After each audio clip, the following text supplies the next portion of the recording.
자, 여러분 고개 드시고요. 이어서 보도록 하겠습니다. 자, 교재 여러분 144페이지에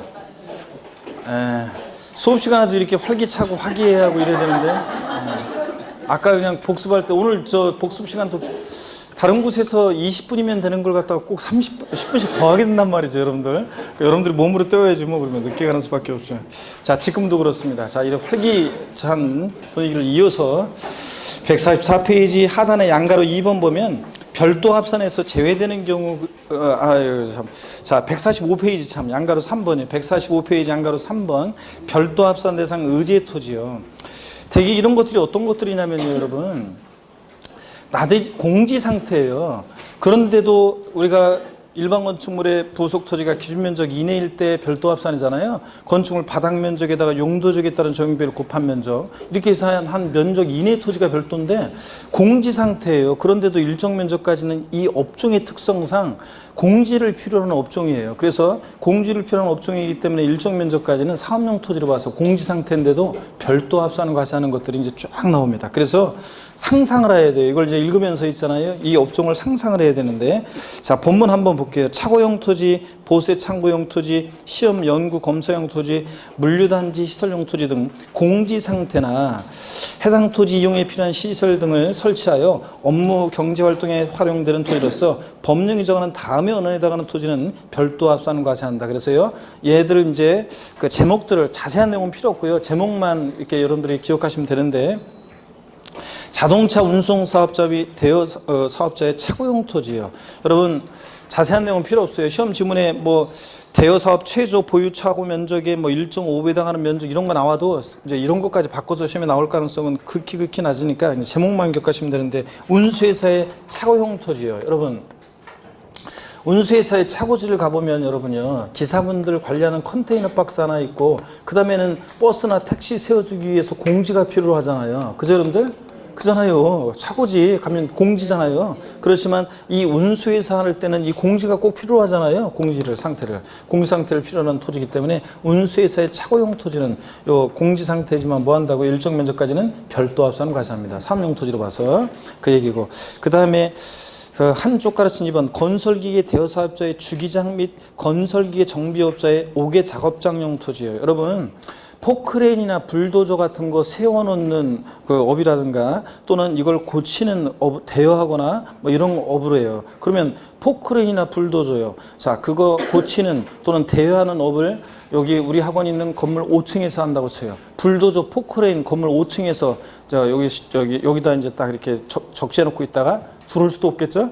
그런 걸 갖다가 손님이 오면 자 여기 가져가서 이렇게 하면서 빌려주고 이렇게 대여한대요. 안 되잖아. 이런 것들은 공지에다가 포크레인, 불도저 이런 거 턱턱 세워놨다가 대여하거나 뭐 고치거나 이런 거 해야 될 거 아니에요. 자, 그래서 이런 업종도 역시 건설기계 대여사업자의 주기장, 세워놓는 주기장이나 건설기계 정비업자의 5개 작업장용 토지는 공지를 필요한 업종이죠. 그러니까 뭐 한다? 별도 합산 과세합니다.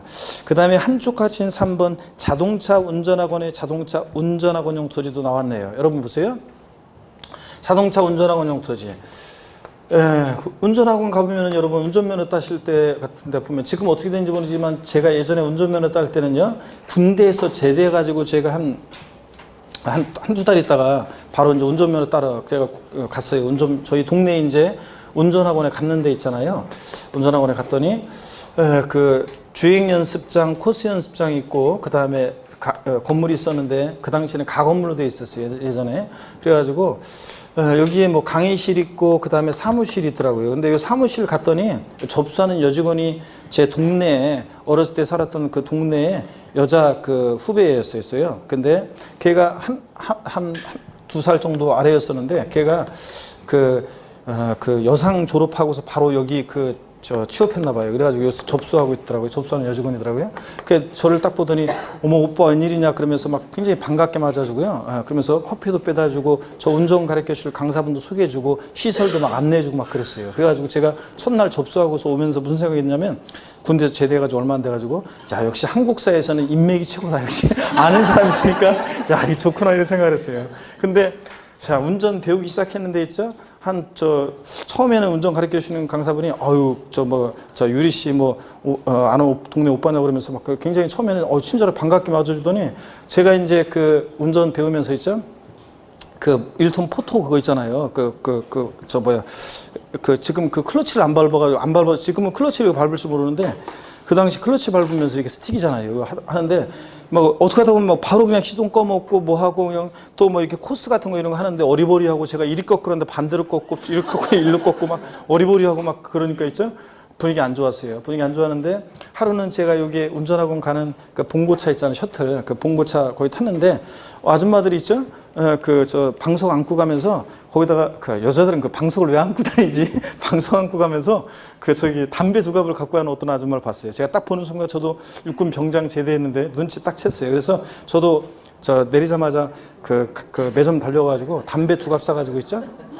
제 차례 돼가지고 조수 위에다가 담배 두 갑을 딱 올려놨어요. 그랬더니 저 가르쳐주는 강사분이 그걸 딱 보시더니, 아이, 뭘 이런 걸요? 웃으시더니, 그날은 있잖아요, 내가 뭐 잘못하고 막 어리버리하고 그래도 처음엔 다 그렇죠, 뭐. 웃고 분위기 좋았습니다, 여러분들. 그래서 제가 그날 또 집에 오면서 느낀 게 있어요. 역시 한국 사회에서는 인맥도 중요하고 이런 것도 중요하구나. 네? 제가 느꼈습니다, 여러분들. 자, 운전학원 보세요. 이 건물 바닥 면적의 용도적에 따른 적용비를 곱해서 이만큼은 별도 합산하고 나머지는 기준 면적을 초과한 면적이니까 종합 합산과세하고 이러면 되겠어요? 이것도 다 공지 상태지만 운전면허가 하는데 꼭 필요하니까 일정 면적까지는 다 뭐한다? 별도 합산과세합니다. 자, 그래서 운수회사의 차고지, 뭐 건설기계, 주기장, 오개 작업장용 토지, 그 다음에 자동차 운전학원용 토지 이런 거. 그 다음에 이제 계속 업종을 상상해 보세요. 야적장, 컨테이너 장치용 토지, 보세 창고용 토지. 다 공지를 필요로 하겠죠? 네, 일정 면적까지 별도 합산과세합니다. 146페이지 자동차 관리사업용 토지, 그 다음에 거기 관리사업용 토지 그러면 뭐 자동차 정비사업장용, 자동차 해체 재활용 사업장용, 자동차 매매사업장용, 뭐 자동차 경매장용 토지 뭐 이런 거 다 공지를 필요하겠죠? 자동차를 세워두려면. 그 다음에 뭐 자동차 성능 및 안전도에 관한 뭐 어쩌고저쩌고. 7번 물류단지 시설용 토지, 8번 레미콘 제조업용 토지, 모래나 자갈 같은 거 섞는 그 레미콘 제조용 토지 하려면 모래나 자갈 이렇게 쌓아놓을 공지가 필요로 하잖아요. 그런 것들. 뭐 박물관, 미술관, 뭐 동물원, 식물원 등의 야외 전시장용 토지 다 공지를 필요하죠. 이런 것들. 자, 자꾸 이런 거는 어쩔 수 없이 시험에서 얘네들 중에서 막 뽑아서 깔아놓거든요. 그러니까 제목을 위주로 해가지고 이렇게 틈틈이 읽어두는 수밖에 없어요. 눈에. 147페이지 기타 별도 합산과세하는 토지. 그래서 뭐 주차장 시법 시행령 규정에 따른 부설 주차장 설치 기준 면적 이내의 토지 이런 것들 밑줄 쫙.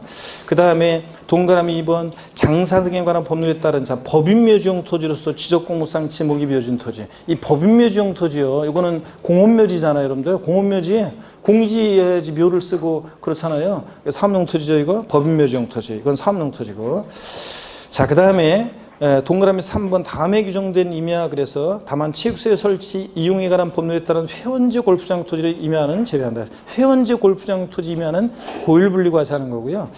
자, 체육시설 설치 이용에 관한 법률에 따른 회원지 골프장 토지를 제외한 그 임야여에서 기업번 체육시설 설치 이용에 관한 법률에 따른 스키장, 골프장용 토지 중 원형이 보존되는 임야. 이것도 시험에 한번 나왔었는데요. 이런 것들 등등. 뭐 4번 같은 거 보면 전국무효소 같은 거 보다면 이런 것도 또 깔아놓는데 종자 등록을 한 종자업자가 소유하는 농지로서 종자 연구 및 생산에 직접 이용되는 시험, 연구, 실습지 등 종자 생산용 토지 같은 거 비치로 종산 이런 것도 공지에다가 종자 심고 시험하고 이런 거 하잖아요. 그러니까 사업용 토지로 봅니다. 별도 합산과세고. 동그라미 6번 도로교통법에 따라 견인된 차 보관용 토지 같은 거예요. 이런 것들. 자, 등등. 뭐 폐기물 매립용에 사용하는 토지 뭐 이런 것들. 다 공지를 필요한 업종이죠? 그러니까 일일이 이것을 뭐 달달 외울 수는 없고 자꾸 눈에 읽으면서 업종을 상상해 보세요. 업종의 특성상 공지를 필요한 업종이잖아요. 그러니까 일정 면적까지는 사업용 토지로 별도 합산을 과세합니다. 자, 그래서 표를 보시면 자, 별도 합산 대상 토지요. 특별시황시 시지역에 공장용 건축물의 부속 토지로서 기준 면적 이내의 토지가 일반 건축물의 부속 토지로 와서 뭐가 된다고요? 이거 읍면지역이나 산업단지 공업지역을 제외한 시지역이니까 주거지역 상업지역에 공장이 있고 기준면적 이내일 때 뭐가 한다? 별도 합산과세고. 영업용 건축물의 속토지로서 기준면적 이내 별도. 철거 멸실된 건축물의 속토지로서 자 요거 6개월 이내에는 요거 별도 합산과세하고. 별도 합산과세를 상당한 이유가 있는 토지. 이런 애들 이렇게 자 3단계로 초과 누진세율을 적용합니다. 별도 합산과세 토지로서. 자 눈에 한번 익혀주시고 넘어갑니다. 148페이지. 종합합산대상 토지입니다. 우리가 분리대상 토지 봤어요. 별도 합산대상 토지 배웠어요. 그 다음에 이제 종합합산대상 토지입니다. 그래서 분리나 별도에 속하지 않는 토지는 다 뭐가 된다고 그랬습니까? 종합합산입니다. 이제 다 배운 것들이에요. 그래서 자 보시니까 다만 과세기를 현재 납세무자고 소유하고 있는 토지 중에서 별도 합산대상 또는 분리대상이 되는 토지를 제외한 토지를 말한다. 그렇죠, 여러분? 다만 다음 중 어느에 해당하는 토지는 별도 합산, 종합합산 대상으로 보지 아니한다. 밑줄이고 동그라미 1번 자, 법령에 따라 재산세가 비과세되거나 면제되는 토지 밑줄 또 그 다음에 자, 또 재산세가 경감되는 토지, 경감비율에 해당하는 토지 밑줄이요. 얘네들은 종합합산 대상으로 보지 않는데요. 무슨 얘기냐면 여러분 이런 얘기예요. 여기 보세요. 우리가 재산세는 별도나 종합합산 대상 토지는 별도는 별도끼리 종합은 종합끼리 당해 시군구 관할 구역 내 토지를 소유자별로 어떻게 합니까? 합산과세합니다. 그죠? 그럴 때 자, 갑이라는 사람 소유 토지가 동일한 시군구 관할 구역 내에요. A라는 상가 토지도 갖고 있고 갑이 A 상가 토지도 있고 그 다음에 B 상가 토지도 있어요. 그러면 A 상가 B 상가 토지 자 별도는 별도끼리 소유자별로 어떻게 합니까? 원래 합산과세합니다. 가격을. 근데 문제는 토지분 재산세 부과할 때. 근데는 B 상가 토지가 근데 예를 들어서 얘가 B 상가 토지가 만약에 재산세가 비과세되거나 만약에 자 면제되거나 자 경감대상 토지예요. 그러면 여러분 보세요. 자 원래 동일한 시군구나 구역 내 토지 별도는 별도끼리 합산해서 과세해야 되는데 이 비상가 토지를 만약에 얘는 별도 합산 대상 토지고 자 그다음에 얘 비상가 토지도 만약에 별도 합산 대상 토지로 또는 종합 합산 대상 토지로 여기서는 지금 얘를 하여튼 기왕이면 상가 토지도 들었으니까 어쩔 수 없는 똑같은 얘기예요. 이것도 이제 종합과 똑같습니다. 만약에 비상가 토지를 별도 합산 대상 토지로 또는 뭐 종합 합산 대상 토지로 보게 되면 그러면 자, 이 A 토지하고 합산해서 과세해야 되잖아요. 그러니까 재산세가 근데 얘는 재산세가 비과세거나 면제거나 경감되는데 A 토지와 합산하면 안 되잖아요. 얘는 비과세 면제되는데. 그러니까 자, 보세요. 재산세가 비과세되거나 면제되거나 경감되는 토지는 얘가 상가 토지라 할지라도 또는 나대지나 잡종지 같은 종합합산상 토지의 원칙에 해당된다 할지라도 얘를 별도 합산상 토지로 보지 아니한다 그런 얘기입니다. 이해되십니까 여러분? 시험에는 어떻게 나왔었냐면 재산세가 자 경감되는 경우에 경감 부분에 해당하는 토지의 경우에 재산세가 경감되는 토지의 경우에 별도 합산상 토지로 본다 이렇게 시험 문제 나온 적이 있어요. 재산세가 비과세 면제에 경감되는 경우에는 얘 별도나 종합합산상 토지를 보지 않습니다. 합산시키지 않기 위해서 그런 거예요. 여러분들 이 얘기 자 나중에 보다 보면 이해가 될 거니까 또 넘어가고 그 다음에 보충 내용에 보니까 종합합산상 토지 어떤 것들이냐 다 배운 것들이요. 1번 시지역의 도시지역의 개발장구역과 녹지지역을 제외한 지역에 있는 농지요. 있을 곳에 있지 않는 농지 뭐가 된다고 그랬어요? 종합합산. 자, 또 이렇게 있을 곳에 있지 않는 목장용지. 자, 뭐가 됩니까? 종합합산. 그 다음에 2번 목장용지나 공장용지나 영업용 건축물의 부속토지로서 기준면적을 초과한 토지. 하여튼 앞동네에 뭐라고 되어 있던 기준면적을 초과한 토지 나오면 볼 것이 뭐가 된다? 종합합산. 3번 건축물의 시가 표준액이 부속토지 시가 표준액의 2%에 미달하는 토지 중에서 이 건축물 바닥 면적은 별도고 바닥 면적을 제외한 토지는 뭐가 된다고 그랬어요? 종합합산. 건축법상 허가받지 아니한 무건축물의 부속토지 건축물은 나대지로 봐서 뭐가 된다고 그랬어요? 종합합산. 지상 건축물이 없는 토지. 자, 그 지상 건축물이 없는 토지면 나대지잖아요. 그러니까 뭐가 된다? 종합합산. 단 터미널용 등 별도 합산 대상에서 제외 이렇게 되어 있는데 이거 별도 합산 대상에서 제외. 자 아까 터미널용 토지 같은 것은 아까 터미널 공장 염전 터미널용 토지는 뭐로 과세했어요? 분리대상 토지 빵2% 분리대상이었잖아요. 이 별도 합산 대상 제외를 말이 좀 이상하게 되어 있네. 종합합산 제외로 고쳐놓습니다. 종합합산 제외로 이걸 고쳐놓습니다. 자, 터미널용 토지 같은 것들은 지상에 건축물이 없는 토지지만 뭐 한다고요? 예, 종합합산에서 제외 이렇게 여러분들이 써놓으시고요. 종합합산에서 제외. 그 다음에 갈대밭 해석장 비행장 잡종지. 나대지 잡종지는 원래 고향이 뭡니까? 종합합산 대상 토지죠. 나대지 잡종지는 원래 종합합산 대상 토지고요. 자, 이렇게 해서 여러분들 이 정도 이런 것들 주로 분리나 별도에 속하지 않은 토지가 다 뭐가 된다? 종합합산 대상이 됩니다.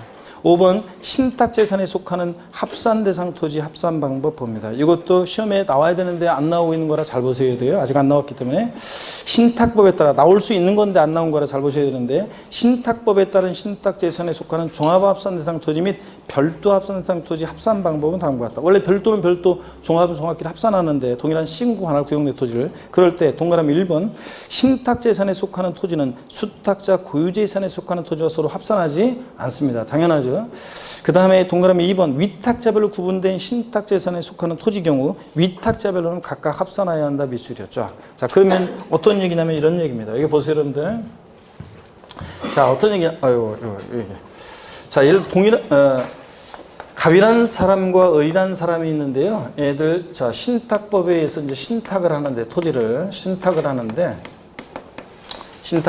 이 위탁자고요. 믿고 맡기는 사람 위탁자고 그 다음에 믿고 맡는 사람 병이라는 수탁자가 있어요. 병이라는 수탁자가 있고 자 그랬을 때 갑이라는 사람이 A 토지하고 A 다시 토지를 신탁했고요. 그 다음에 을은 B 토지를 신탁했고요. 그 다음에 C 토지는요. 그 다음에 보세요. C라는 토지는 수탁자의 고유 토지예요. C라는 토지는 원래 수탁자의 자기 고유 토지입니다. 자, 그랬을 때 신탁하게 되면 전부 다 이제 병명의 수탁자 명의로 등록이 되고요. 그 다음에 우리 기초 이론에서 배웠어요. 그 전에. 자, 이 A와 A-B 토지 위탁자로 구분된 신탁재산에 대해서 재산세 납세무자는 누가 되느냐? 재산세 신탁재산에 대해서 재산세 납세무자는 누가 된다고 했어요? 수탁자가 돼요. 자, 그랬을 때 얘네들이 전부 다 동일한 시군구 관할구역 내에 있고 전부 다 상가토지라고 할게요. 그랬을 때 원래 별도는 별도끼리 동일한 시군구 관할구역 내 토지 소유자별로 전부 다 합산해야 되는데 그럴 때 자, 여러분 보세요. 수탁자 고유 토지하고 이런 신탁 토지는요. 수탁자 고유 토지하고 신탁 토지는 얘네들 합산하면 돼야 안 돼요? 안 되지. 소유자가 다른데 신탁 토지하고. 근데 자 위탁자별로는 근데 A와 A 다시 갑이라는 사람이 신탁했어요. 위탁자별로는 어떻게 한다? 위탁자별로는 A와 A 다시 토지. 이 위탁자별로는 이걸 합산한다는 얘기입니다. 별도는 별도끼리, 종합은 종합끼리. 위탁자별로는 합산하고. 위탁자별로는 합산하고 그 다음에 수탁자 고유토지하고 신탁토지는 합산한다 안 한다? 안 하고요. 이해되셨습니까 여러분? 당연히 그렇지. 동일한 시공하라고 구형돼 있어도 수탁자 고유토지하고 신탁토지를 왜 합산해요? 합산하지 않고. 근데 위탁자별로는 어떻게 하고? 합산하고. 자, 이 얘기입니다. 밑줄이고요. 이거 나와야 되는데 안 나오고 있으니까 잘 보셔야 되고. 자, 그 다음에 이제 제3절 재산세 납세무자입니다. 시험에 계속 나오고 있잖아요. 자, 계속 나오고 있는데 지금 최근에 한 5년 계속 지금 나오고 있어요. 지금 계속 나오고 있는데 21위부터 따지면은 21, 22, 24, 25, 26, 27, 28 계속 나오고 있잖아요, 여러분들. 그래서 올해도 역시 또 잘 보셔야 되겠습니다. 자, 그래서 납세무자 원칙적인 재산세 납세무자. 일반적인 경우 재산세 납세무자는 사실상 소유자입니다. 실질과세원칙상 당연한데요. 재산세 과세기준일 현재 재산을 사실상 소유하고 있는 자는 재산세 납부할 의무가 있다. 그래서 밑줄이죠. 재산세는 항상 과세기준일 기준으로 판단합니다. 과세기준일 현재인데 시험에서 납기계실 현재 이렇게 바꿀 수 있어요. 아니고 과세기준일 현재고 또 사실상 재산을 소유하는 자인데 시험에서 재산세 납세무자는 원칙적으로 과세기준일 현재 재산세 과세 대장상의 소유자이다. O, X요. X입니다. 과세대장상의 소유자는 공무상 소유자라는 얘기인데 아니죠? 사실상 소유자고요. 실질과세원칙상 당연합니다. 등기등록과 무관하게 과세하니까 사실상 소유자가 원칙입니다. 149페이지 양가로 2번 공유재산의 경우 재산세 납세무자는 그 지분이 있겠고요. 공유자들 상호간에 그 지분에 해당하는 부분 밑줄 쫙입니다. 계속 가로도 밑줄입니다. 지분에 표시가 없으면 지분이 균등한 것으로 봐서 그 지분권자를 납세무자로 본다. 밑줄 쫙입니다. 공유재산은 누가 납세무자? 지분권자입니다. 근데 시험에서는 어떻게 바꾸느냐? 공유재산의 경우 재산세 납세무자는 공유자 중에서 지분이 가장 큰 자로 한다. O, X. X입니다. 또 지분의 표시가 없는 경우에는 뭐 지자체 장이 지정하는 사람으로 한다, 뭐 어쩌고 저쩌고 막 바꿔요. 아니고 아무리 꼬셔 넘어가면 됩니다. 자, 지분의 표시가 없다. 갑을이 공유하고 있는 공유토지인데 지분의 표시가 없어? 그러면 지분이 균등한 것으로 봐서 갑은 50% 지분에 대해서, 을은 50% 지분에 대해서 납세무자가 된다는 얘기입니다. 공유재산 누구 납세무자? 지분권자, 지분권자. 그 다음에 양가로 3번입니다. 주택의 건물과 부속토지 소유자가 다른 경우. 주택의 건물과 부속토지 소유자가 다를 경우에 그 주택에 대한 산출세액을 건축물과 부속토지 시가 편익 비율로 안분 계산한 부분에 대해서 그 소유자를 납세무자라고 합니다. 밑줄 짝이고 시가 편익 비율 안분 계산, 시가 편익 비율 거기다가요. 여러분들이 밑줄 그어서 뭐라고 써놓냐면 대입구리 땡ኛ에서 면적 비율 X예요. 그래서 면적 비율에 따라 나눠 그 소유자를 납세무자라고 본다. 이러면 X예요. 면적 비율은 X입니다. 자, 어떤 얘기냐면 여러분요. 자, 보세요. 주택은 여러분 보세요. 주택은 세대원들이 독립한 주거 생활을 영위할 수 있도록 구조로 건축된 주거용 건축물과 부속 토지를 우리가 주택이라고 합니다. 그럴 때 주택은 항상 건물과 토지 하나로 평가하고 하나로 과세하잖아요. 그럴 때 자, 이따가도 이 얘기가 나올 건데 주택에 대해서 세액을 계산했어요. 자, 이 주택에 대해서. 그런데 주택의 건물과 토지 소유자가 달라요. 주택의 소유자는 갑이고 부속 토지 소유자는 을이에요. 그럴 때 나온 세액에 대해서 누가 납세무자가 될 것이냐. 자, 그럴 때 주택은 원래 공시가격을 평가할 때 건물과 토지를 하나로 평가하고 하나로 과세해요. 근데 다만 공시가격을 하나로 평가하는데 개별주택가격이나 공동주택가격은 일정 면적까지 주택의 부속 토지 가격도 포함한 가격이잖아요. 근데 이런 경우에는 예외적으로요.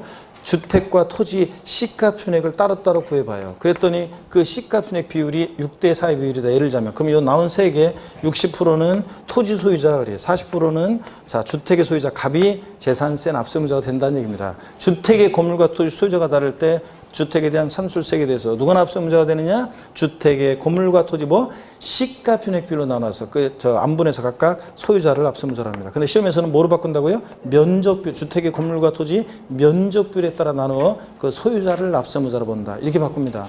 요걸 바꿀 수 있는 부분은 딱 요거예요. 어디를 바꾸느냐? 시가 편익 비율. 요걸 갖다가 뭐로? 면적비율로 바꿀 수 있다는 거. 그 다음에 의제 납세무자 봅니다. 이 동그라미 1에 언급한 규정에도 불구하고 재산세 과세기준 현재 다음의 언어에 해당하는 자는 재산세 납부할 의무가 있다. 그래서 양가로 1번 재산세는 원칙 사실상 소유자가 납세무자인데 예외적으로 공부상 소유자가 납세무자가 되는 경우도 있어요. 동그라미 1번 자, 쫙 밑줄입니다. 공부상의 소유자가 매매 등의 사유로 소유권의 변동이 되는데도 신고하지 아니해서 사실상 소유자를 알 수 없을 때는 누가 납세무자? 공부상 소유자가 납세무자다. 자, 요거 밑줄 쫙이고 우리 11월, 12월, 1, 2월 따라 이미 배웠고 또 한 번 배웁니다, 여러분. 자, 어떤 얘기냐면 이런 얘기죠. 여기 보세요, 여러분들. 재산세 여기 봅니다. 재산세 납세무자는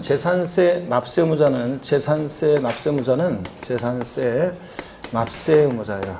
납세무자는 원칙적으로 과세기준일 6월 1일 현재 재산을 사실상 소유하는 자잖아요. 근데 예외적으로 공부상 소유자가 납세무자가 될 수 있다는 건데 두 가지가 있는데 지금 첫 번째 게 이겁니다. 권리 변동이 있는데 권리 변동 등의 사실을 권리 변동이 있는데 그 권리 변동 등의 사실을 신고하지 않아서 권리 변동 등이 있는데 그 권리 변동 등의 사실을 신고 안 해서 과세권자가 사실상 소유자가 누군지 알 수 없을 때 재산세 납세무자는 공부상 소유자가 된다는 얘기입니다. 그럼 요거 어떤 얘기냐면 사례를 아셔야 되는데 이런 얘기라고 그랬습니다.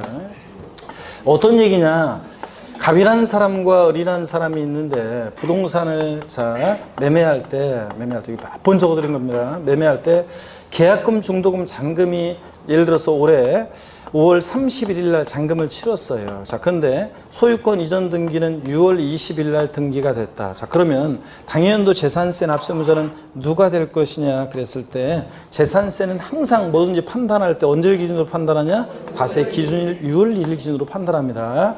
자, 그 다음에 그럴 때 6월 1일 날 봤더니 공부상으로는 여전히 매도인 소유입니다. 그죠? 6월 20일 날 등기가 됐으니까. 근데 5월 30일 날 잔금 치렀으니까 6월 1일 현재 재산을 사실상 소유하는 자는 누구예요? 매수인 을입니다. 그럴 때 당연도 재산세 납세무자는 재산세는 원칙적으로 과세 기준일 6월 1일 현재 재산을 사실상 소유하는 자라고 배웠죠, 아까? 네. 자, 근데 다만 여기서 전제로 깔고 있는 것은 이따가 나오지만 이런 게 있어요. 권리 변동이 있는데 과세 기준일까지 등기가 이행이 안 됐을 때는요. 그럴 때는 공부상 소유자가요. 자, 과세 기준일 6월 1일로부터 10일 이내 6월 10일까지요. 이런 권리 변동 사실을 시장군수한테 구청장한테 계약서 첨부해서 신고해 주게 돼 있어요. 그러면 신고를 했어요. 자, 그러면 그 공무원이 보니까 등기는 아직 안 되는데 5월 31일 날 잔금을 치렀네요. 그러니까 6월 1일 현재 이 재산을 사실상 지금 소유하고 자는 누구예요? 매수인 을이 갖고 있죠? 그 매수인 을이 재산세 납세의무자가 됩니다. 근데 문제는 자, 권리 변동이 있는데 이렇게 과세기준까지 등기가 안 됐을 때는 자, 시장군수구청장한테 신고해 주게 되는데 이런 신고를 안 했어요. 그러면 과세권자는 언제 잔금 치르 이런 걸 모르잖아요. 그래서 다 보세요. 권리 변동 등의 사실이 있는데 이런 신고를 안 해서 과세권자가 사실상 소유자가 누군지 알 수 없을 때 이럴 때 누가 납세의무자? 공부상 소유자가 납세의무자가 되는 경우도 있다는 얘기라고 그랬습니다. 시험에서는 최근에 나왔던 것은 자, 5월 30일에 자, 잔금을 치르고 대금을 치르고 그다음에 소유권 이전 등기가 완료된 경우 재산세 납세의무자는 매도인을 납세의무자로 한다. OX예요. 자, 잔금 치러지고 등기까지 만약에 이때 다 됐다 그러면 6월 1일 현재 완벽하게 이 재산을 소유하는 사람 누구예요? 매수인이지. 자, 그런데 공부상 소유자 이렇게 바꾼 적이 매도인 이렇게 바꾼 적이 있습니다. 매수인 납세의무자입니다. 어떤 간에 이렇게 해서 이 얘기는 그런 얘기랑 권리 변동이 있는데 신고 안 해서 사실상 소유를 알 수 없다. 누가 납세의무자? 공부상 소유자. 동그라미 2번도 계속 봅니다. 공부상의 개인 등의 명의로 등재되어 있는 사실상 종중재산으로서 종중세금을 신고하지 않았다. 그러면 누가 납세의무자? 공부상 소유자. 자, 실제는 종중재산인데 공부상 개인 명의로 등재되어 있어요. 종중세금을 신고 안 하면 과세권자가 이게 종중재산인지 어떻게 알아? 그러니까 누가 납세의무자? 이럴 때는 공부상 소유자입니다. 근데 종중세금을 신고했다 그러면 누구고? 종중이고. 근데 종중세금을 알게 됐으니까 종중세금을 신고하면 종중이고. 종중세금을 신고 안 했을 때는 그 공부상 개인 명의로 등재되어 있는 공부상 소유자고요. 그렇죠, 여러분들? 이렇게 공부상 소유자가 되는 경우도 있고. 양가로 2번 주된 상속자가 되는 경우. 작년 시험에도 나왔었지만 여기에 이제 정답지문으로 나왔었죠. 상속이 개시된 재산으로서 상속등기 이행되지 않냐고. 여러분 상속등기는 상속인 전원에 대해서 전원 명의로 하는 거예요. 근데 상속등기가 안 됐다는 것은 과세권자 입장에서는 누가 상속받을지 포기할지 모른다는 얘기예요. 자, 그리고 그 재산을 누가 사실상 소유하건지라도 신고해 주는데 이것도 신고를 안 했어. 그럼 과세권자는 이분이 사망 신고에 의해서 사망했다는 사실을 알게 됐는데, 그죠? 사망했다는 사실을 알게 됐는데, 자, 돌아가신 분한테 세금 내라고 할 수는 없고, 그러니까 누구를 납세의무자로 하냐? 상속 순위를 보고 형식적으로 판단합니다. 자, 누가 납세의무자? 주된 상속자입니다. 핵미술이고 주된 상속자 보충 내용 보세요. 결정의 제1순위는 민법상 상속 지분이 가장 높은 사람으로 하되, 즉 상속 지분 원래 상속인들 가운데서 상속 지분은 자녀들은 아들이든 딸이든 장남이든 차남이든 결혼했든 안 했든 다 똑같다 그랬죠? 1. 배우자는 여기다가 5화를 가산해서 1.5. 그러니까 상속 순위에 배우자와 자녀가 있을 때 상속 지분이 가장 높은 자 누굽니까? 배우자를 말하는 거죠. 주된 상속자. 근데 상속 지분이 가장 높은 사람이 2명 이상이다. 자녀들만 있다. 배우자가 2명 이상일 일은 없다고 그랬죠? 자녀가 여러 명이다. 자, 그래서 자녀들이 상속받을 때 상속 지분이 가장 높은 자가 2인 이상일 때 누가 주된 상속자예요? 연장자, 나이가 제일 많은 사람이에요. 자, 그래서 꼭 알아둡니다. 이것까지 다. 주된 상속자 결정의 순위까지도 다 알아두시고요. 근데 시험에서는 작년 어떻게 냈느냐? 상속이 개시된 재산으로서 상속 등기되지 않냐고 사실상 소유자 신고되지 않는 경우에는 공동 상속인 각자가 재산세 납세의무자가 된다. OX예요. X입니다. 공동 상속인 각자면 상속 등기가 돼야지 누가 상속인인지 알게 되는 건데 상속 등기 안 되기 때문에 공동 상속인 각자 아닙니다, 여러분들. 자, 우리가 취득세는 상속으로 취득한 자산에 대해서 누가 취득세 납세의무자가 되느냐? 상속인 각자예요. 상속인 각자. 대한민국이 만세 각자가. 근데 재산세는 상속 등기가 여기 안 된 경우이기 때문에 누가 납세의무자? 주된 상속자입니다. 또 법령의 반대속으로 상속 등기가 됐다 그러면 상속인이고 상속 등기가 되면 상속인이 당연히 상속 등기는 안 됐지만 사실상 소유자 신고는 됐다 그러면 그 신고된 사실상 소유자가 재산세 납세의무자가 됩니다. 아셨죠? 상속 등기도 안 되고 사실상 소유자 신고도 안 됐을 때가 누구다? 주된 상속자. 자, 바꿀 수 있는 건 싹 다 또 말씀드렸고, 작년에도 맨날 이렇게 말씀을 드렸어요. 이렇게 바꿀 수 있는 경우 수를. 그랬는데 또 취득세하고 비교해가지고 헷갈리지 말라고 하고, 그렇습니다. 자, 보세요. 그래서 시험에 그렇게 나왔고. 양가로 3번도 한번 보세요. 매수계약자가 되는 경우요. 국가지자체, 지자체, 조합과요. 이거 반드시 국가지자체, 지자체, 조합과여야 되고요. 재산세 대상 재산을 연부로 매매계약 체결하고요. 두 번째 요건이에요. 그러니까 첫 번째가 국가지자체, 지자체, 조합과 연부 매매계약 체결하고 이렇게 끊어야 돼요. 자, 요건을. 그냥 매매계약 아니고 뭐? 연부 매매계약을 체결하고 그 재산의 사용권을 무상으로 받은 경우 여기까지 끊습니다. 그리고 쫙 밑줄입니다. 누가 납세무자? 매수계약자를 납세무자라고 한다. 무슨 얘기냐면 공부상으로는 국가 등의 소유예요. 연부금 다 치르기 전까지는. 근데 실제적으로는 권리변동이 됐다고 보는 거예요. 그래서 실제적으로 권리변동이 됐다고 봅니다. 왜냐? 무상 사용하니까. 그래서 누구를 납세무자라냐? 매수계약자예요. 근데 여러분 이거 제가 뭐 여기다 넣을까 하다가 뺐긴 뺐는데 나중에 요약집에는 이제 그런 게 적혀져 있는데 무슨 법인과 연부매매계약 체결하고 무상사용권을 부여받았다. 그럴 때는 누가 납세무자냐면 그때는 매도계약자, 즉 법인이 납세무자가 돼요. 예? 그러니까 반드시 이거는 뭐라고요? 국가지자체, 지자체조합과 연부매매계약 체결하고 무상사용권을 부여받았을 때 공부상 국가 등의 소유지만 실제로 권리변동 됐다고 봐서 매수계약자지 법인과 연부매매계약 체결하고 무상사용권을 부여받았다. 누가 납세무자? 법인, 매도계약자인 법인이 납세무자입니다. 그런 것도 나중에 요약집에 나와요. 그 다음에 동그라미 2번 봅니다. 국가지자체, 지자체조합이요. 선승을 받아 조성하는 매매용 토지로서 쭉 이것도 비슷합니다. 사실상 조성이 완료된 토지 사용권을 무상으로 받은 자가 있는 경우에 그 자를 매수계약자로 본다. 그 말은 누가 납세무자냐? 사용권을 무상으로 받은 자가 매수계약자니까 그 사용권을 무상으로 받은 자가 납세무자가 된다는 얘기입니다. 똑같아. 이것도 구조는 공부상으로는 국가 등의 소유지만 실질적으로 권리변동 됐다고 봐서 누가 납세무자? 매수계약자. 이것도 시험에 최근에 2번 나왔었어요. 양가로 3번을 봅니다. 신탁재산의 경우 수탁자요. 동그라미 1번 신탁법에 따라 수탁자 명의로 등기 등록된 신탁재산의 경우에 다 이거 지금 11월, 12월 특히 1, 2월 달에 다 한 거예요. 신탁법에 따라 수탁자 명의로 등기 등록된 신탁재산의 경우 위탁자별 구분된 재산에 대해서 납세무자는 누구라고 그랬습니까? 아까? 수탁자. 여기 보세요. 아까 신탁재산 갑이라는 사람이 A와 A- 토지를 신탁했고 을은 B 토지를 신탁했습니다. 위탁자별로 구분된 이 A와 A- B 토지 이 신탁재산 누가 납세무자가 되냐? 수탁자가 납세무자입니다. 수탁자가 납세무자. 자, 예전에는 위탁자였다가 수탁자로 몇 년 전에 바뀌고 그 이후에 한 2번 시험에 계속 물어봤었어요. 자, 2번 물어봤었는데 하여튼 신탁법에 의한 신탁재산, 위탁자별로 구분된 신탁재산 누가 납세무자? 수탁자. 바꾸면 뭐라고 바꿔요? 위탁자. 아니고 수탁자입니다. 그 다음에 여기 이제 하나가 좀 이거 올해 여기 뭐 하나가 빠진 게 있어요. 원래는 이제 하나 더 신탁재산, 신탁 토지 특례라고 그래가지고 하나 빠진 게 있어요. 요거 이제 말로 한번 했다가 요약집에는 나와요. 우리 이제 5, 6월 달에 핵심 요약집에는 들어있는데 하나 빠진 게 있어요. 요약집에는 나올 건데요. 어떤 거냐면 한번 그냥 듣기만 하세요. 적지는 않으셔도 되고. 요약집에 어차피 나중에 나오니까. 무슨 얘기냐면 만약에요.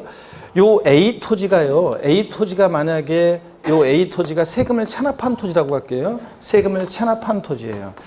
자, 세금을 체납한 토지다. 그러면 체납 토지에 대해서는 압류해야 되겠죠? 압류할 수 있습니다. 근데 문제는요.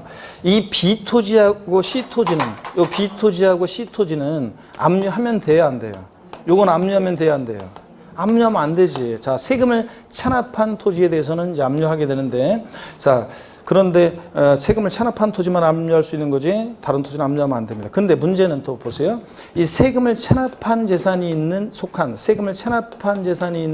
신탁에 다른 재산이 있을 때 A와 A-를 갑이라는 위탁자가 신탁한 거예요. 세금을 체납한 재산이 속한 신탁에 다른 재산이 있을 때 이 A- 토지는 압류할 수 있느냐 했을 때 이거 압류할 수 있습니다. 근데 시험에서는 어떻게 나온 적이 있냐면 세금을 체납한 재산이 속한 신탁에 다른 재산이 있는 경우에도 세금을 체납한 재산에 대해서만 압류할 수 있다. X입니다. 세금을 체납한 재산이 속한 신탁에 다른 재산일 때 다른 재산도 압류할 수 있습니다. 근데 자, 원칙은 세금을 체납한 토지만 압류하는 겁니다. 다른 토지는 압류하면 된다, 안 된다? 안 된다. 요 토지는. 자, 그래서 이런 얘기들 나중에 이제 요약집 나올 때 어떤 얘기인지 저 내용을 보면서 또 설명드릴게요.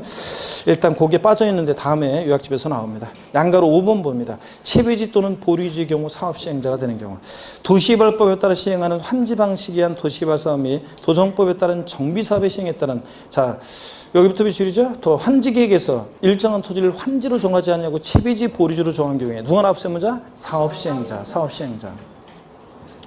자, 사업시행자인데 시험에서는 어떻게 나왔냐? 사업시행 전 토지 소유자. 사업시행 전 토지 소유자 아닙니다. 사업시행자지. 또 시험에서요.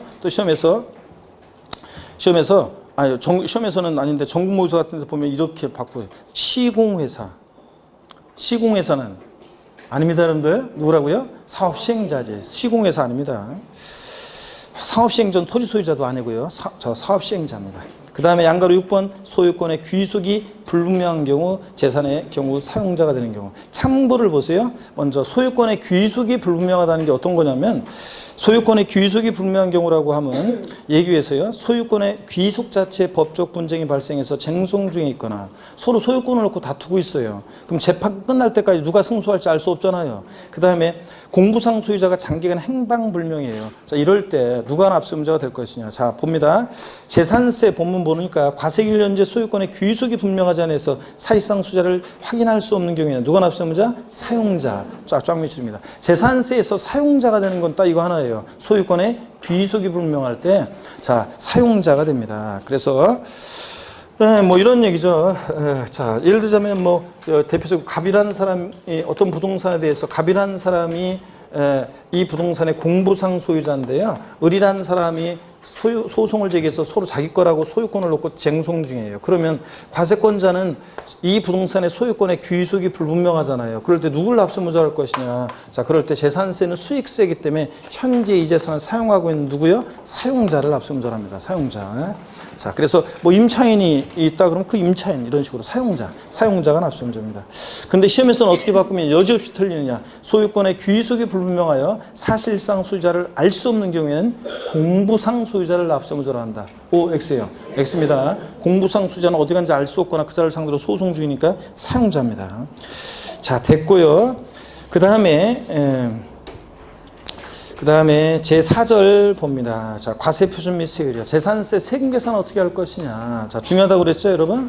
과세표준과 세율 묶어서도 한 문제로 나오기도 하고 또는 따로따로 나오기도 하고 중요합니다. 무조건 또 이것도 항상 1순위로 대비하셔야 되고, 과세표준과 세율이요.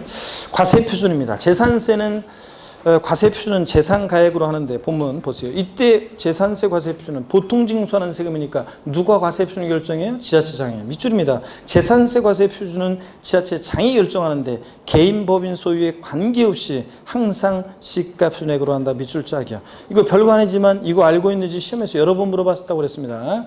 법인이 소유하는 재산의 재산세 과세표준은 법인 장부상 입증되는 가격으로 한다. 또는 법인 장부상의 사실상 취득 가격으로 한다. O, X, X입니다. 개인 소유든 법인 소유든 구별하지 않고 항상 지자체장이 재산세 무엇으로 과표 결정한다? 시가순액으로 해요. 시가순액으로. 아무리 꼬셔 넘어가면 안 돼요. 국가나 지자체로부터 취득한 재산의 재산세 과세표는 그 사실상 취득 가격으로 한다. 국가나 지자체로부터 취득한 재산 취득세 등록면에서의 과세표준은 사실상 취득 가격으로 하지만 시가표준보다 낮아 관계없이. 근데 그거 취득해서 국가나 지자체로부터 취득해서 보유할 때 매년 반복해서 부과되는 재산세도 사실상 취득가격으로 하면 시가표준의 1억짜리 부동산을 20년 전에 7천만 원 취득했습니다. 부동산 가격은 상승하든 마든 매년 7천만 원으로 매년 세금이 부과된다. 말도 안 되겠죠? 그러니까 국가나 자체로부터 취득한 재산도 무엇으로 과표 결정된다? 시가표준액으로. 재산세 항상 그렇습니다. 다만 151페이지 봅니다. 시가표준액을 기준으로 하는데 재산세 과세표준은 다만 토지건축물 주택의 과세표준은 거기 봅니다. 토지건축물 주택에 대한 과세표준은 시가표준액의 여기 밑줄이었죠. 밑줄. 여기까지만 일단 밑줄. 부동산 시장 동향과 지방재정 여건 등을 고려해서 다음에 어느 하나에서 정하는 범위에서 법률로 정하는 자, 또 밑줄이요. 공정시장가액표를 곱하여서 한정한 가액으로 한다. 자, 재산세 과세표 결정 시에 토지건축물 주택은 시가 표준액이 바로 과세 표준되는 것이 아니라 시가 표준액에다 반드시 뭘 곱한다? 공정시장가의 비율이라는 걸 곱한 금액을 합니다. 이 공정시장가의 비율을 반드시 곱해야 되는데 토지 건축물은 몇 프로? 70%. 주택은 현재 몇 프로? 60% 곱한 금액입니다. 이때 주택은 별장이라고 해서 뭐 70% 공정시장가의 비율 이런 거 아니에요. 별장이든 고급주택이든 일반 주택이든 무조건 단독주택이든 공동주택이든 공정시장가의 비율은 주택은 몇 프로다? 60%. 토지 건축물은 무조건 몇 프로? 70%입니다. 그래서 요거 기초 이론에서 자세히 설명했기 때문에 오늘 말로 하고 넘어갑니다. 개별 토지분 재산세 과세 표준은 과세 기준일 현재 개별 공시지가로 한다. OX. X입니다. 토지 재산세 과세 표준은 과세 기준 현재 개별 공시지가로 한다. 이러면 틀려요. 토지 개별 시가 표준액인 개별 공시지가에다가 반드시 뭘 곱해? 공정시장가의 비율 몇 프로? 70% 곱한 금액입니다. 그래서 만약에 어떤 주택, 개별주택 가격이나 공동주택 가격, 주택의 시가 표준액이 1억이다. 그러면 1억이 바로 과세되는 게 아니라 주택이니까 공정시장가의 비율 몇 프로? 60% 곱한 얼마? 6천만 원이 과세 표준되는 겁니다. 아시겠죠, 여러분? 말로 하고 지나갑니다, 이거는. 그 다음에 양가로 2번 선박 및 항공기 재산세 과세 표준. 선박, 항공기 과세 표준은요, 그냥 시가 표준액으로 합니다. 얘는 공정시장가의 비율 곱해요, 안 곱해요? 안 곱합니다. 시험에서 또 이렇게 나온 적도 있습니다. 재산세 과세 표준 결정 시에 시가 표준액에 공정시장가의 비율을 적용하는 것은 토지, 주택에 한한다. OX예요. 예? 재산세 과세 표준 결정 시에 시가 표준액에 공정시장가의 비율을 적용하는 것은 토지, 주택에 한한다. OX. X입니다. 왜 틀렸어요? 건축물도 공정시장 곱합니다. 선박 항공기만 안 곱합니다. 자, 이렇게 해서 재산세 과세 표준을 받고 이제 세율입니다. 재산세 세율이요. 자, 개요를 봅니다. 재산세 세율은 과세상의 종류에 따라 달라진다. 그렇습니다. 토지, 건축물, 주택, 선박항공기 다 달라지는데 재산세 세율 구조는 밑줄이죠. 차등 비례세율과 초과 누진세율이 적용됩니다. 그래서 비례세율과 누진세율이 다 적용돼요. 빗자의 동그라미, 초과 누진세율, 누자의 동그라미. 비누입니다. 비례세율, 누진세율 다 적용되고요. 동그라미 2번 지자체장은 특별한 재정 수요나 재해 등의 발생으로 재산세 세율 조정이 불가피하다고 인정되는 경우 조례가 정하는 바에 따라서 표준세율이 몇 프로 범위내에서 역시 50% 범위에서 가감합니다. 취득세, 등록면허세, 부동산 등기, 재산세 등등 주요 부동산 세금들은 다 표준세율이 정되고 50% 범위에서 가감합니다. 다만 또 밑줄이죠. 가감한 세율은 여기 밑줄이요. 자, 해당 연도에만 적용합니다. 그래서 그 해 조정 필요성 때문에 재해가 발생했거나 재정 수요 때문에 그 해 조정 필요성 때문에 조정하는 거니까 그 가감 조정한 세율은 해당 연도만 적용하는 거지 다음 연도에 한해서 적용한다. 땡. 3년간 적용한다. 땡. 이렇게 제가 맨날 얘기했는데 시험에서는 5년간 적용한다. OX? X입니다. 해당 연도만 적용합니다. 동그라미 3번은 읽어보시고요. 그 다음에 양가로 2번 표준세율입니다. 재산세 표준세율 대상 종류에 따라 달라지는데요. 자, 토지세율, 그 다음에 건축물 등등 쭉 나옵니다. 근데 재산세에서는 일단 이거를 알아야 돼요. 세율 구조를 먼저 알아야 돼요. 얘가 비례세율 대상이냐, 누진세율 대상이냐 이런 걸 먼저 알아야 되는데 여기 잠깐 한번 보겠습니다. 재산세 세율은 세율 구조가 비례세율 적용되느냐 누진세율 적용되느냐 이걸 알아야 되는데 비누예요. 일단 비례세율과 누진세율이 다 적용되고 그 다음에 재산세 대상 종류에 따라 세율이 달라지는데 먼저 토지 경우 재산세 세율은 보세요.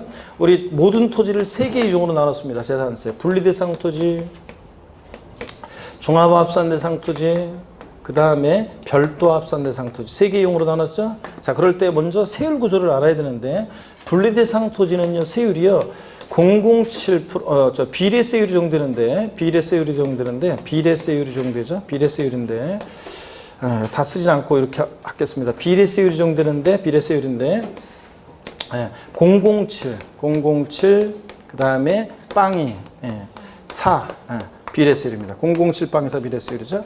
자, 그럴 때 007% 조혈불상 토지 어떤 게 있느냐? 007% 조혈불상 토지는 어떤 게 있다고 그랬어요? 농지, 목장, 예외적인 임야요. 빵 2%는 어떤 게 있냐면 공장, 염전, 그 다음에 터미널용 토지, 부동산 투자회사 소유 토지, 각종 무슨 공사 소유 토지, 토지주택공사, 수장공사 같은 등이 있었습니다. 엄청 많이 있었잖아요.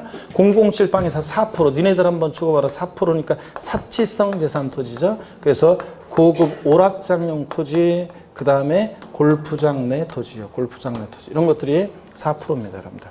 자, 그러면 여러분 보세요. 분리상 토지는 비례세율 적용되고요. 그 다음에 종합합산과 별도합산상 토지는 종합은 소유자별로 종합은 종합끼리 합산해가지고 소유자별로 합산해서 과표구간 3단계로 3단계로 되어 있어요. 3단계 초과 누진세율이 적용됩니다. 초과 누진세율이. 별도 합산 대상 토지도요. 소유자별 합산해서 과표구간 3단계로 해서 초과 누진세율이 적용됩니다. 시험에서 이렇게 나온 적도 있어요. 보세요. 다음 분리대상 다음 토지 중에서 재산세 토지 중에서 과세 표준 금액이 커짐에 따라 세율이 누진적으로 증가하는 토지는 이렇게 물어봤어요. 그래서 분리상 토지 쫙 깔아놓고 뭐가 나왔냐면 그때 건축법상 허가받지 않는 건축물의 부속토지. 그럼 건축법상 허가받지 않는 건축물의 부속토지면 토지용은 뭐가 돼요? 종합합산. 건축법상 허가받지 않는 건축물의 부속토지는 건축물은 나대기 줘봐서 뭐가 돼? 종합합산. 그러니까 종합합산 대상 토지니까 과표 커지면서 세율이 누진적으로 증가하는 토지죠? 그잖아요. 네? 이거 종합합산 대상토지. 자, 이런 식으로 시험에 나온 적이 있는데 세율 구조를 먼저 알아야 되는데 머리 글자를 따서 분비요. 분비. 그 다음에 종루. 그 다음에 자, 별로입니다. 여러분, 제가 지난 일요일 달에도 이거 살짝 말씀드린 것 같은데 머리 글자를 따서 보니까 분비는 종루에 갔더니 별로였더라. 안 했나요, 제가? 자, 여러분, 어떤 분은 했다고 하고 어떤 분은 안 했다고 하니까 자, 내가 누구한테만 알려주고 누구한테만 안 알려줬나 보네. 자, 여러분. 자, 그러면 이 얘기는 생각나세요? 제가 1999년도에서 2000년도 될 때 새천년이 열린다. 그래가지고 밀레니엄 그때 마케팅도 엄청 났었는데 새천년이 열린다 그래가지고 제가 1999년 12월 31일 날 있죠. 광화문 광장에서 밀레니엄 축제가 열렸는데요. 자, 제가 이 새천년이 열리는데 집에서 가만히 TV만 보고 있을 수는 없죠. 그래서 나도 광장으로 나가자. 그래서 광화문 광장에 가서 사람들과 함께 새해를 맞이해야지. 그래서 나가는데요. 그해 엄청 추웠어요. 12월 30일 날. 원래 연말이니까 춥긴 하지만 엄청 추웠는데 인파가 엄청나게 왔어요. 막 나가 똑같은 마음이지. 생전 안 나가던 사람들까지 나까지 막 나갔으니까 엄청 인파 많은데 화장실 한번 가려고도 있잖아요. 사람들 틈을 헤치고 나와서 겨우 어디 개방 화장실 가잖아요. 사람들이 막 나래비로 줄 서 있어가지고 어떻게 뭐 할 수도 없더라고요. 남자들은 물론 대충 해결은 가능합니다. 뒷골목 들어가가지고. 근데 엄청 막 사람 많아가지고 고생 많이 했거든요, 제가. 그래서 그 다음부터는 있잖아요. 절대로 안 나갑니다. 진짜 연말에 그냥 종로 같은 데 안 나가요. 집에서 그냥 제아의 종소리 듣는 게 제일 낫지. TV 보면서. 자, 이거 보세요. 분비는 종로에 갔더니 뭐라고요? 별로였더라. 이렇게 외웁니다. 다 같이 시작. 분비는 종로에 갔더니 별로였더라. 분비, 분리상 토지 비례세율이고 종합합산과 별도합산은 종로 별로, 누진세율 정되는데 근데 자, 종로 별로 얘네들은 3단계 소유자별로 당해 시군구하나 구역 내 토지를 별도는 별도, 종합은 종합끼리 합산해서 몇 단계? 과표구간 3단계로, 3단계로 되어 있어요. 초과 누진세율이 정됩니다. 분리상 토지는 세율을 세분화해서 외워야 되는데 어떻게 외웠다? 007, 빵24, 비례세율이에요. 007% 전리상 토지 어떤 게 있다? 농지, 목장, 예외적이냐. 외우라니까 소리내서. 안 외우고는 못 빼긴다니까 이거 계속 얘기할 건데. 빵2% 어떤 거? 공장, 염전, 터미널 용토지, 부동산 투자회사 소유토지, 각종 공사 소유토지요. 자, 그 다음에 007 빵24 4%는 고급 학장, 사실상 토지로서 고급 학장, 골프장 토지입니다. 이렇게 해서 여러분들 이걸 외우셔야 됩니다. 분비는 종로에 갔더니 별로였더라. 그 다음에 건축물은요, 여러분. 건축물은 그냥 이렇게만 아시면 돼요. 지금은 건축물은 건비요. 건축물은 건비. 비례세율 구조로만 되어 있습니다. 건축물은 비례세율. 더 자세한 얘기는 제가 심화 이론 때 5, 6월 달에 알려드릴게요. 건축물은 건비입니다. 비례세율 구조로만 되어 있고요. 건축물은. 그래서 시험에서는 일반 상가 건축물의 재산세 세율은 1,000분의 2부터 1,000분의 5까지 3단계 초과 누진세율 적용한다. X입니다. 건축물은 뭐다? 비례세율 구조로 되어 있습니다. 그 다음에 주택이 있잖아요. 주택은 별장과 별장 2회 주택으로 나눠서 별장은 몇 프로냐? 4%, 1,000분의 44% 비례세율이 적용됩니다. 4% 비례세율. 여러분 비례세율이 뭐냐 이렇게 물으면 골치 아파요. 농지는 1억짜리 농지든 5억짜리 농지든 10억짜리 농지든 0.07%인 거고요. 그 다음에 별장은 이게 20억짜리든 30억짜리든 50억짜리든 무조건 4% 비례세 적용되는 거고요. 자, 별장 이외 주택이요. 별장 이외 일반 주택이에요. 별장 이외 일반 주택. 자, 얘는 별장 이외 일반 주택은요. 별장 이외 일반 주택은 먼저요. 얘는 0.1%부터 1,000분의 1, 0.1%부터 0.4%까지고 외우셔야 돼요. 첨가 것을. 최저와 최고. 0.1에서 0.4. 4단계, 과표관 4단계 초과 누진세율이 적용됩니다. 그래서 01, 04 몇 단계? 4단계 초과 누진세율이 적용되고요. 그 다음에 여러 개의 주택이 있을 때 주택별로 세율을 적용합니다. 주택별로. 그래서 여러 개의 주택이 있을 때 주택별로 세율을 적용하는 거지. 이거 소유자별로 합산해서 소유자별 합산한다 이러면 틀려요. 소유자별 합산하겠습니다. 그래서 동일한 시군과랑 구역 내에 2개 이상의 주택이 있을 때 소유자별로 합산한 과세표준 금액의 초과 누진세율을 적용한다. OX, X입니다. 주택별로 각각입니다. 광명시에 A주택이 있고 B주택일 때 A주택, A주택, B주택, B주택 따로따로 광명시장의 재산세 계산합니다. 주택별로. 그 다음에 얘요. 자, 고급주택 포함입니다, 여러분. 고급주택도 일반주택과 똑같이 초과 누진세율을 적용합니다. 그래서 시험에서 지방세법상 사치성 재산에 해당하는 별장 및 고급주택의 재산세 표준세율은 1,000분의 40이 적용된다. OX. 지방세법상 사치성 재산에 해당하는 또 취득 또는 취득세가 중과세되는 별장 및 고급주택의 재산세 세율은 표준세율은 1,000분의 40이 적용된다. OX. X입니다. 이거 보면서도 그래. 고급주택, 별장만 4%지 고급주택은 일반주택과 똑같이 뭐라고요? 초과 누진세율입니다. 고급주택도 초과 누진세율이라니까. 고급주택도 일반주택과 똑같이 초과 누진세율이고 고급주택 4% 적용한다. 별장처럼. 그럼 틀려요.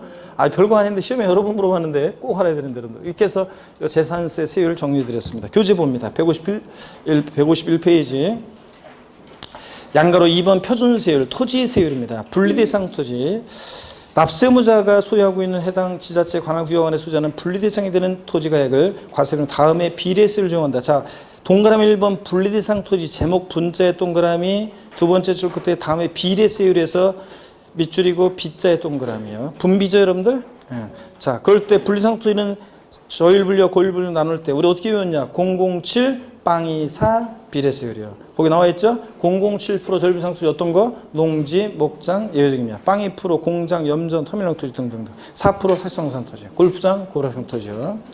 종합합산 동그라미 2번 종합합산 대상 토지 종자의 동그라미. 얘는 지자체 관할구역 안에 소지하는 시군 관할구역 안에 소지하는 종합합산 대상이 되는 토지가액을 자 밑줄입니다. 소유자별로 합산한 금액을 과세표준해서 다음에 초과누진세율 적용한다. 밑줄 쫙이고 초과누진세율의 누자의 동그라미요. 그러니까 뭐가 돼요? 종루고. 그 다음에 동그라미 3번 별도 합산 대상 토지 별자 제목 별의 동그라미. 별도 합산 토지가액은 과세기를 현재 해당 지자체 관할구역 안에 소지하는 별도 합산 대상도 되는 토지가액을 자 밑줄입니다. 소유자별로 합산한 금액을 과세표준해서 초과누진세율 적용한다. 누자의 동그라미요. 초과누진세율 누자의 동그라미. 그러니까 뭐예요? 별루. 자. 별로죠? 그래서 머리글자를 따서 토지 세율 구조는 어떻게 외운다? 분비는 종루에 갔더니 별로였더라. 분비, 종루, 별로입니다. 아셨죠, 여러분? 이거고 과표가는 3단계로 되어 있습니다. 적어주세요. 한쪽 가르친 2번 건축물 세율인데 건자의 동그라미고 그 제목 옆에다가 땡땡 해놓고 비례세율 땡땡 해놓고 비례세율. 자, 그 다음에 B자의 동그라미요. 건비. 건축물은 비례세율 구조로만 되어 있지 누진세율 적용되지 않습니다. 동그라미 1번 일반 건축물, 사치성 재산 건축물과 법령이 정하는 지역 내 공제 건축물 제외한 일반 건축물은 1,000분의 2.5니까 0.25% 세율이 적용되고요. 동그라미 2번과 3번은 다음에 배울 거고요. 동그라미 4번 사치성 재산 건축물이요. 골프장, 고락장 건축물은 1,000분의 40을 적용한다. 밑줄을 쫙이요. 그래서 사치성 재산 건축물, 토지 고우락장, 골프장은 토지 등 건축물은 몇 프로? 4% 세율 적용됩니다. 1,000분의 40. 사치성산이니까 4%. 별장도 4%. 자, 한쪽 가르치는 3번 주택의 세율입니다.